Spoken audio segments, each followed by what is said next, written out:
Čaute kamoši, mám za sebou prvý test v Amerike. Dnes mám za sebou prvý test v Amerike. Ako môžete vidieť, je už večer, takže bol to večerný test z biológie. Na tento test som sa prosím vás pekne pripravoval 4 dní. 4 dní som sa učil, lebo som si myslel, že to bude extrémne náročné a že toto vôbec nebudem dávať. No a ono to tak náročné nebolo.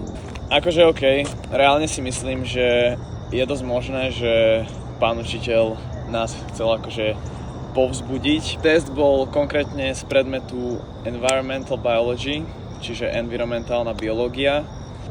Dobre, musím uznať, bol to celkom dlhý test, pretože prvá časť testu bola kružkovačka, to bolo nejakých 10 otázok, kružkovačka ABCD, ale tie otázky boli proste tak zostavené, že reálne to tam vždycky vyplývalo rovno aj tá odpoveď, takže to bolo fakt jednoduché.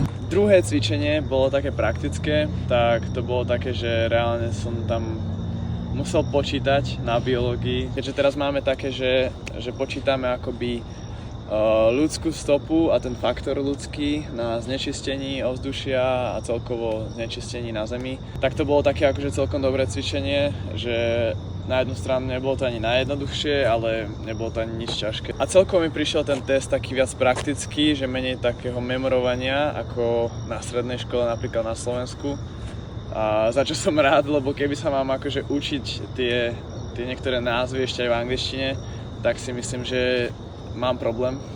To bolo asi všetko, čo sa týka môjho prvého testu v Amerike, ale ešte som sa vám chcel poďakovať, že mi píšete rôzne správy a otázky.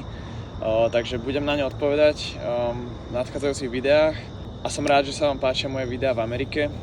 Taktiež mi dajte vedieť dolu do komentárov, či by ste ocenili aj takéto kecacie videá, kedy by som možno porozprával o nejakom príbehu alebo niečo, čo sa mi stalo, pretože si myslím, že tu v Amerike sa toho deje naozaj veľa každý deň, takže by to mohla byť nejaký fajn doplnok do toho kontentu, čo pridávam. Daj follow a vidíme sa u ďalšieho videjka. Čau.